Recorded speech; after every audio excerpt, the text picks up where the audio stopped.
tarde. Eu sou Carlos Alarcão, da Quitanda da Leitura.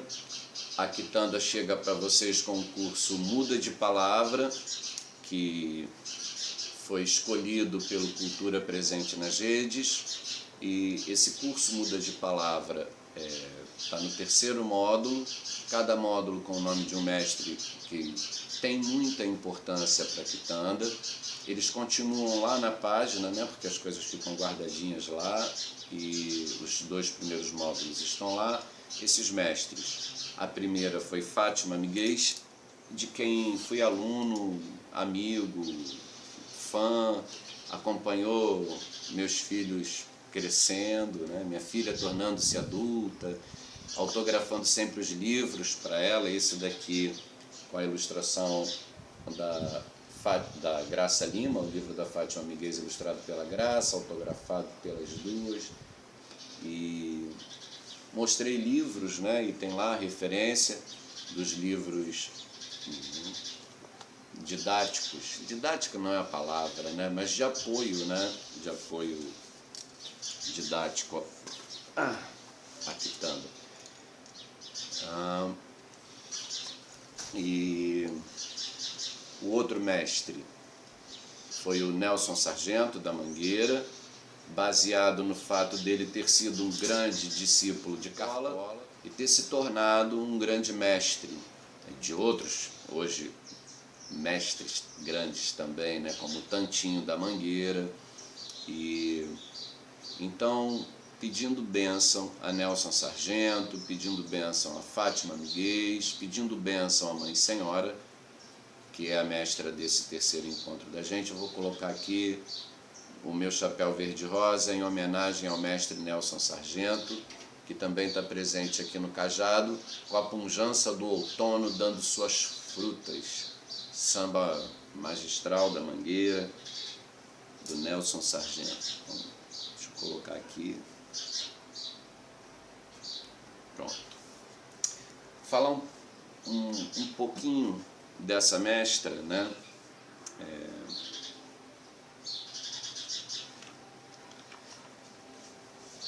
Essa mestra começa com pronto.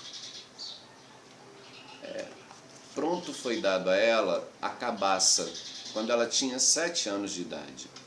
Com 7 anos de idade, ela ganha a cabaça com tudo dentro, herança de sua bivó. A cabaça que tinha sido da bivó dela passa para sua mão, com tudo dentro. A família assim exigia, família nobre vinda de Nigéria, vinda de Benin, tinha que ser dessa maneira. Então, aos 7 já tinha em mãos sua cabaça com tudo dentro. Maria ali torna-se senhora, aos 7 anos. O título mais alto, o maior cargo é dado a ela na ilha de Itaparica. Na ilha de Itaparica ela fica sendo a Iaebé, senhora da comunidade. Já toda senhora de si, lá no Apó-Fonjá, em 1942, ela multiplica de 12 para 36 os obais, os ministros, os oju-obais, que quer dizer exatamente olhos do rei. Esses oju-obais têm a importância de trazer o mundo, contato do mundo secular para dentro do sagrado e do sagrado para o secular. Como secular é uma palavra meio afetada, né? Do de fora para dentro do axé, de fora para dentro e de dentro para fora, numa sabedoria perfeita que transformou o Opoa-Fonjá num grande território cultural baiano, né, num celeiro de cultura, né? E lá em 1946 muda-se a história do Opoa-Fonjá e torna-se mais forte a história dessa senhora, dessa mãe senhora, Dona Maria Bibina do Espírito Santo, a mãe senhora, com a chegada de um francês à procura desse lugar, né, de cultura a ele tão interessante. Ele ali inicia-se e junto ao nome francês, no meio, ganha o nome Fatumbi, passando a se ensinar para toda a sua longa vida.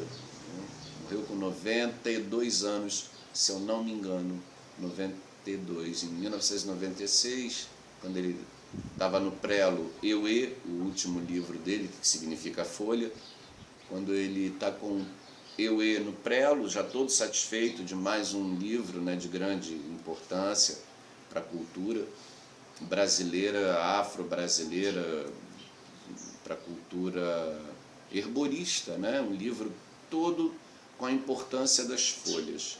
E aí ele nos deixa em 96, se eu não me engano, aos 92 anos. Além de tudo, ele tinha a importância de fazer uma ponte, né, entre África e Brasil.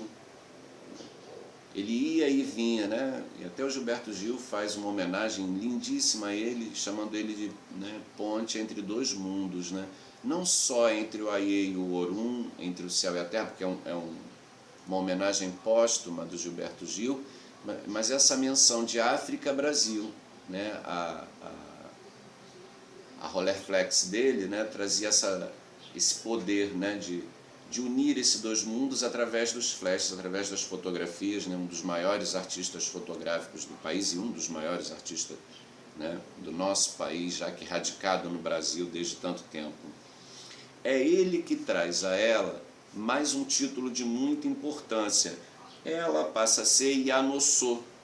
E quem dá esse título de Yanosso, a Mãe Senhora, é o rei de Oió, em Nigéria, o Alafim daquele lugar. O que significa isso? O que é exatamente uma Yanosso? Aquela que responde, aquela que pensa, aquela que decide, aquela que organiza, aquela que tudo faz para Afonjá, para o grande rei, o maior dos reis do lugar. Ela é quem vai tudo fazer. É importante, eu quero ler isso daqui porque é um dito dele, né? De um dos Obás, porque se em 42 ela multiplica isso, o Pierre Verger é um filho, é um iniciado, não é um Ojuobá, né? Mas um dos Ojuobás vai dizer o seguinte: somos seus defensores, e do seu segredo e de sua grandeza, ao lado desta figura invulgar de mulher, feita de uma só peça, rainha, que a este título damos o significado mais profundo. Somos seus defensores. Quem assim fala é Jorge Amado, né, deles, né? Assim como Edson Carneiro, que dá nome ao nosso Museu do Folclore, né, lá no Catete, né? E por falar no Catete, professor Antônio Olinto e Caribé. Tem coisa mais gostosa do que esse nome, do que a pintura desse homem, né? Caribé. Caribé, Antônio Olinto, Dorival Caymmi. A casa dessa senhora, a essa casa de axé, a esse Opó Afonjá, lá em São Gonçalo do Bom Retiro, né? Figuras femininas que mudaram em definitivo a história da mulher na sociedade do mundo, vão visitar essa senhora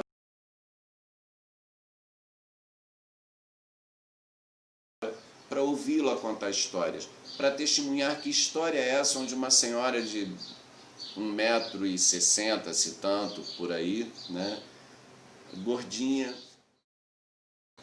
negra num país de tanta exclusão, num país de tanta diferença social, né, conseguia ser mãe senhora de um lugar, apontando o legado cultural, não só do Opó Afonjá, como para além dos muros do Opó Afonjá. A Bahia era um grande Opó Afonjá, como aliás assim continua, porque Estela, né, iniciada por ela, quando assume o lugar que tinha sido de Mãe Senhora, continua dando continuidade a essa excelência cultural que eu espero que a Mãe Ana, a atual, né, no lugar deixado por Mãe Estela, prossiga, né? Que essa tradição lá de Mãe Aninha, que passou para Mãe Senhora, claro que entre Mãe Aninha e Mãe Senhora tem duas, e que de Mãe Senhora entre Estela talvez duas ou três, e de Estela sim, logo após a atual Mãe Ana, a quem eu desejo muito, né, a continuidade de excelência do Opoafonjá permaneça. Eu acho que eu tinha dito a vocês dos passarinhos que fazem puleiro na minha porteira, e tem muitos aqui, mas além de tudo, os tantos vizinhos cachorros de meus vizinhos, né? A minha quase não late, a minha quietinha, mas tem muito cachorro por aqui e não posso fazer nada, né? Daqui que está saindo esse encontro nesse novo normal. Então o novo normal é cachorro ao fundo, como já disse antes, né? Simone de Beauvoir, Ruth Landes, mulheres que uma francesa, outra norte-americana, né? Quando essa antropologia ganha definitivamente a pincelada feminina, reivindicando o lugar, né? Não só do fazer, como da ausência, né? É uma mulher falando disso, né? E isso é, obviamente, né? Claramente, bem pontuado a partir do Segundo Sexo, da Simone de Beauvoir, e a Ruth Landes, que vai fazer o Cidade das Mulheres, uma antropóloga norte-americana, que vai à Bahia e vai ter com as Seis Senhoras, né? E vai ter também no Afonjá, né? no Opoafonjá com Mãe Senhora. Elas queriam saber que poder era esse que tinha essas mulheres, né? Como faziam, e principalmente a Mãe Senhora, né?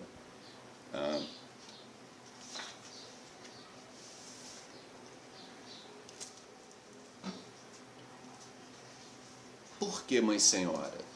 Porque antes não havia importância, né, registrada, isso já foi dito nos dois outros encontros, não havia o registro da oralidade negra brasileira na maior quitanda que a oralidade possa ter, que é o livro. Isso já foi dito, eu volto a dizer isso, porque essa é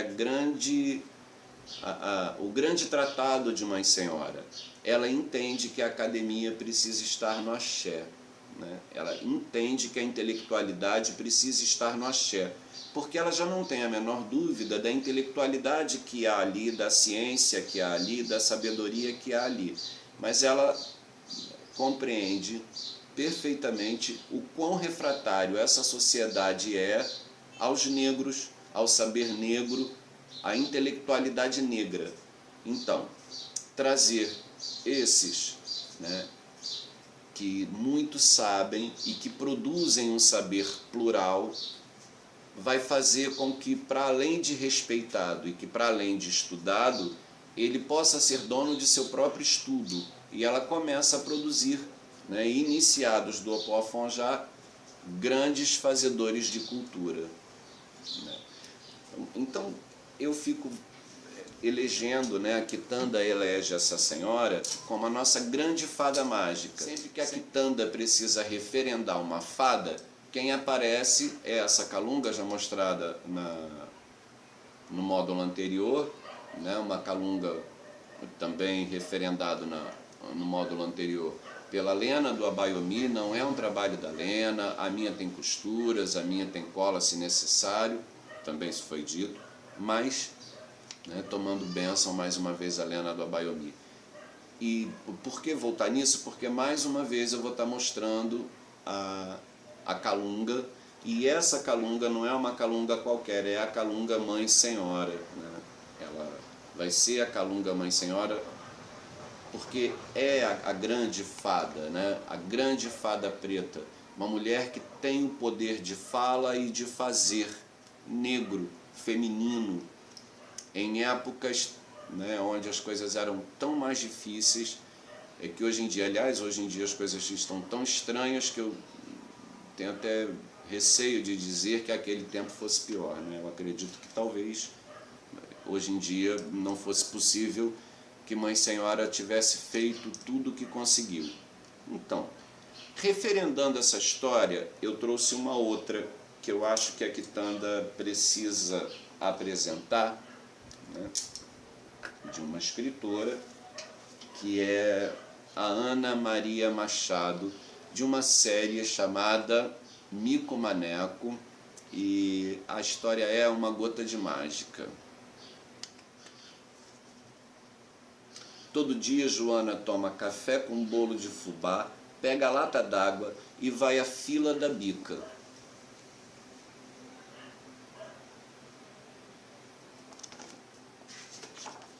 Lá a água cai na lata gota a gota, gota a gota, e Joana imagina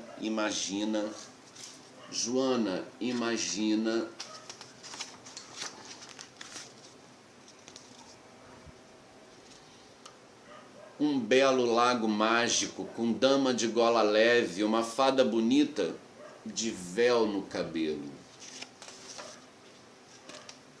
Um dia, a menina ia à fila da bica e viu no mato uma bola de gudioca muito bonita, listada de violeta, do lado de um caco de tijolo.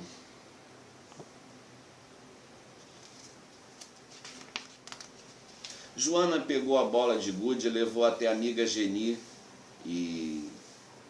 Veja só essa bola de gude, foi falando Joana. Muito bonita, falou Geni. Ela é toda listada.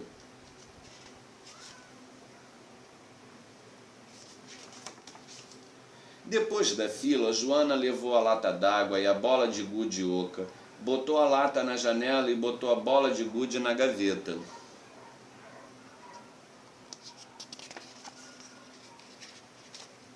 Aí imagine, aí a menina viu tudo iluminado lá na gaveta.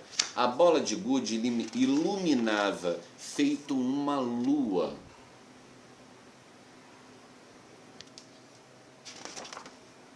Geni viu e falou toda animada, Joana tem uma bola de gude mágica. É a bola de uma fada. É nada, falou Joana. Geni foi, Joana ficou, aí ela viu bem. Vagalume vivia no caco de tijolo, vivia, mas mudou. Vagalume já vive numa toca nova, uma toca bonita, violeta e toda listada.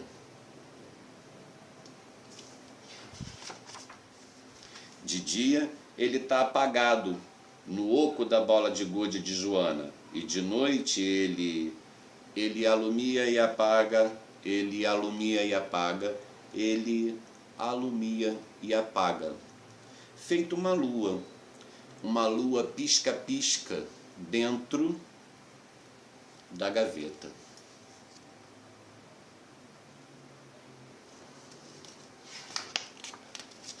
Como uma gota de mágica de uma fada, da bonita fada Joana, de fita no cabelo, toda catita.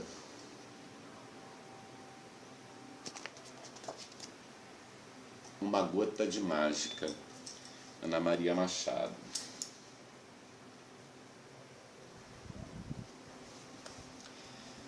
Pedrinho sentiu uma tristeza tão grande que quase chorou. Mas o Saci deu uma grande risada. Bobo, o que nesses olhos enxerga não são os olhos. É a fada invisível que há dentro de você. A fada é como o astrônomo no telescópio, e os olhos são como telescópios do astrônomo. Qual é o mais importante? O telescópio ou o astrônomo? É o astrônomo, disse o menino. Pois então, alegre-se, porque o astrônomo não morre nunca. O telescópio é que se desarranja e quebra.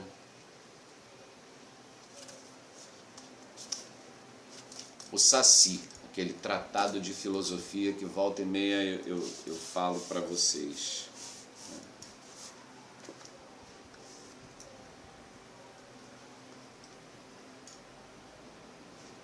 Histórias de tia Anastácia.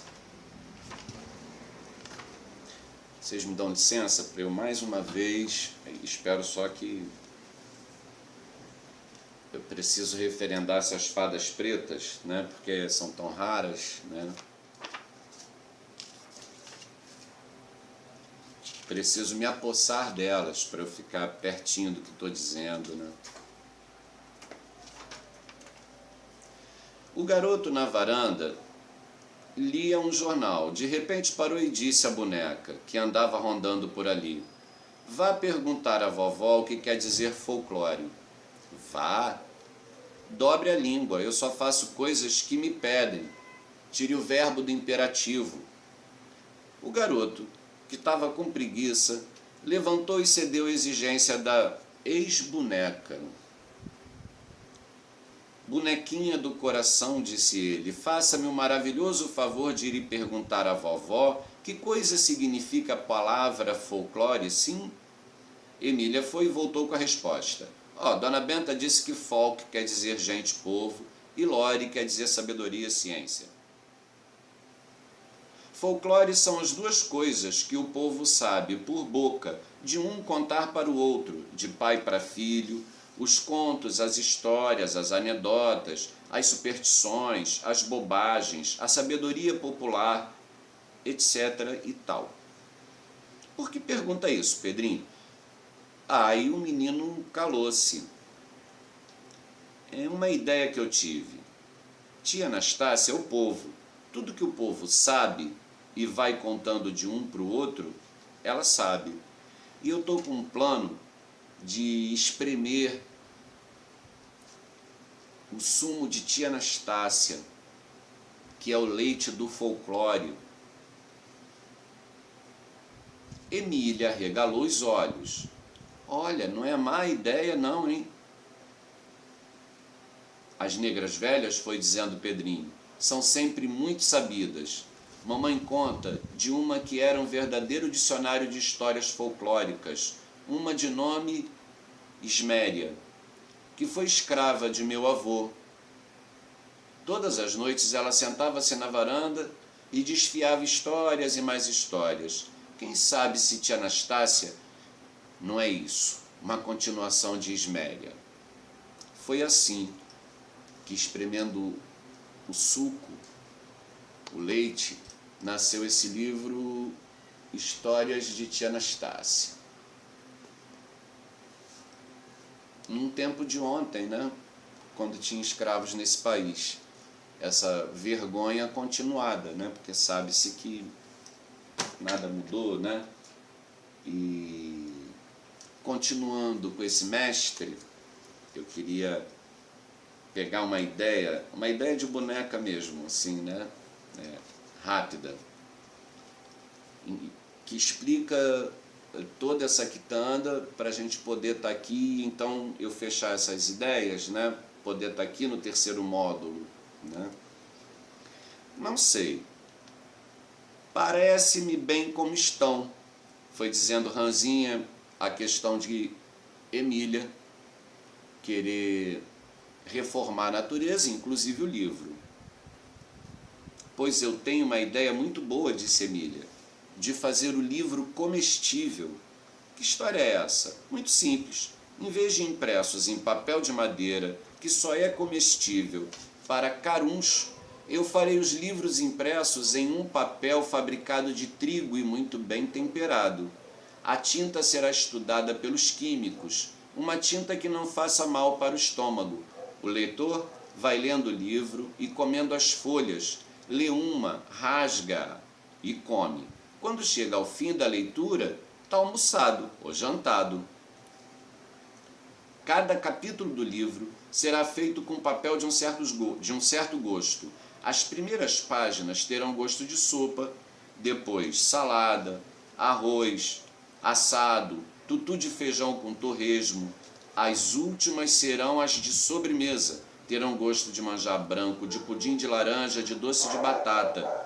E as folhas do índice, foi dizendo a boneca, terão gosto de café, serão o cafezinho final do leitor.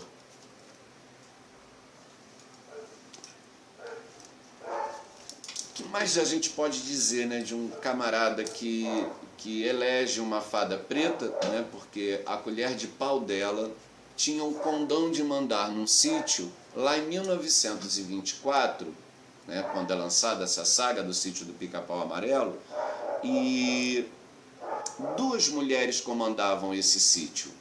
Não havia interferência masculina, havia presença harmônica e sem autoridade, até porque a autoridade era exercida pelas próprias crianças. E quando havia a necessidade, né, de uma autoridade, né, de um adulto, né, duas mulheres faziam isso, uma negra e uma branca.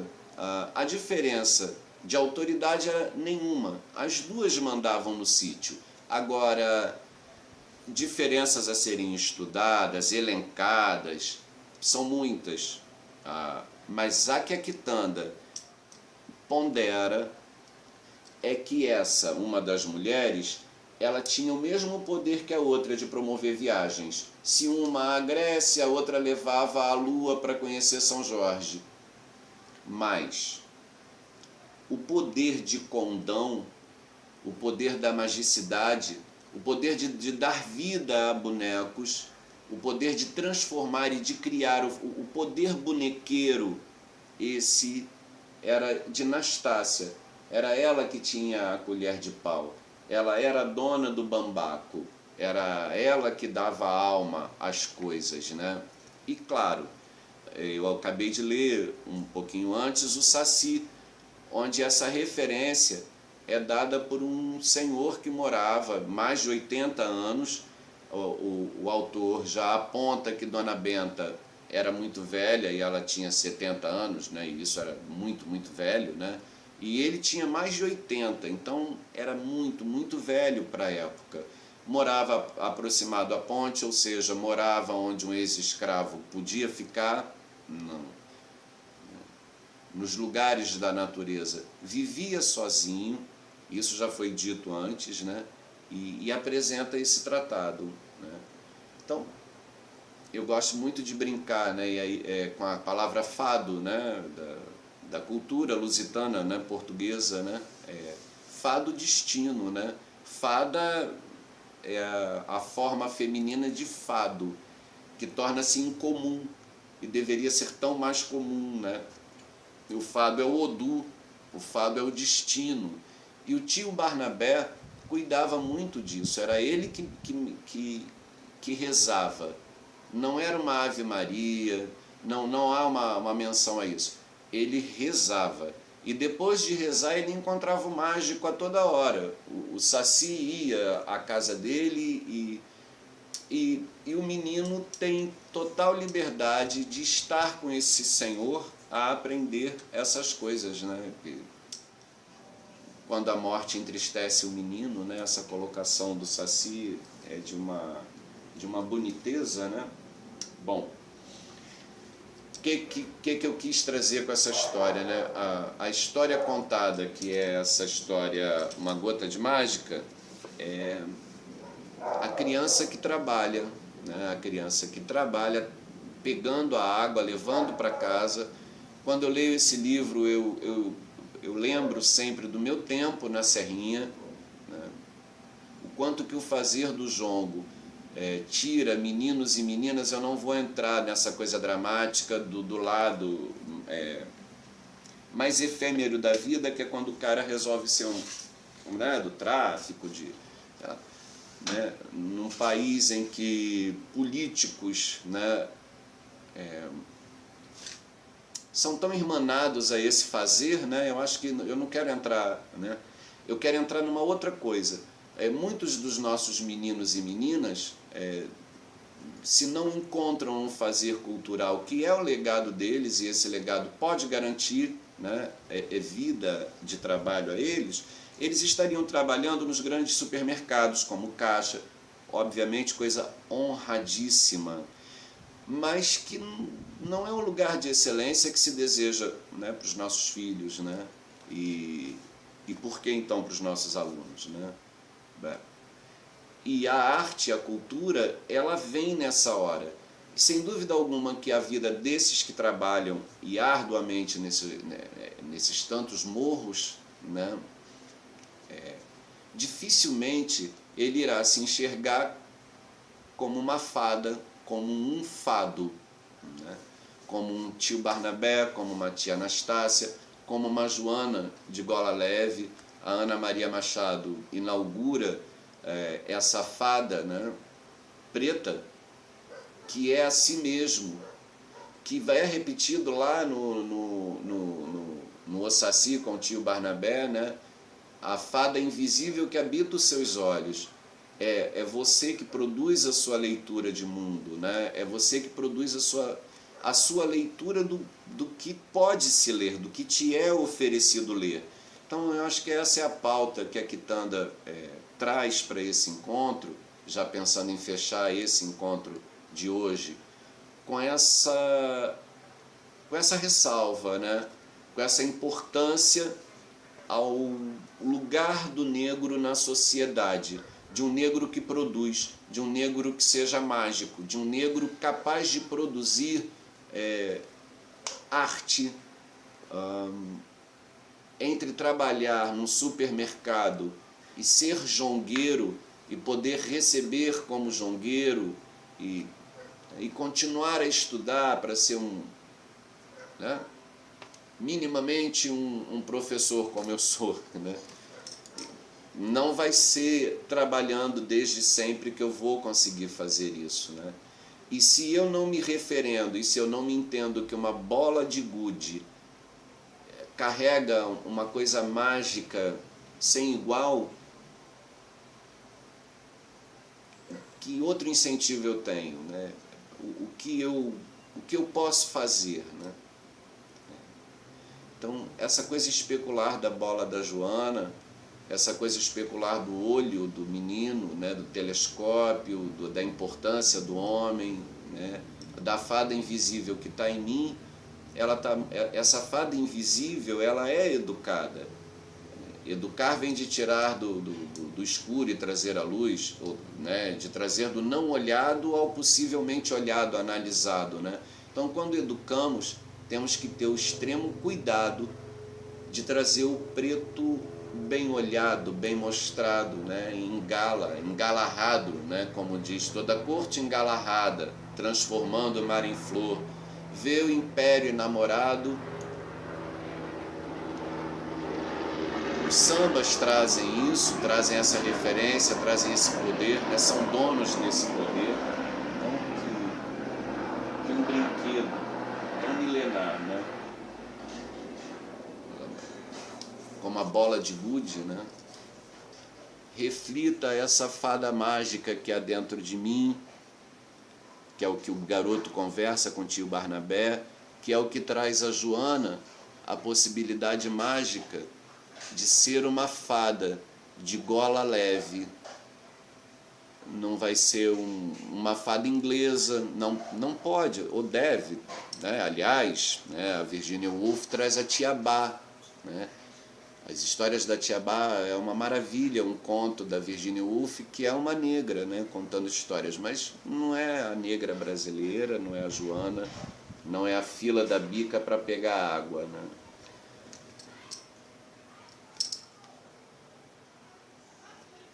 Hoje a Quitanda termina o encontro trazendo essa importância ao ato de educar. Não é ao ato de dar aula, não é ao ato de ser professor, né?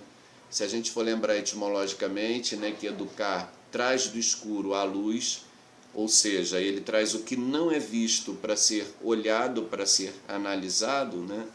Que ao fazermos isso, a gente traga sempre uma Joana, uma Anastácia, um tio Barnabé, uma mãe senhora, uma Cléo Martins, onde o que enxerga, o que me faz enxergar é o fazer negro. Então, nesse sentido, pode ser o Raul Lodge, né? É branco, é um homem de tempo, e é um homem que escreve toda a importância banto e iorubá desse país que é uma muda de África, né? Pode ser o Reginaldo Prandi, que também é branco, né? E vai trazer essa importância desse mundo, né? Mas o olho dele precisa ser um olho transformado, né? Para que haja muitos e muitos pretos escrevendo, para que haja uma profusão disso acontecer.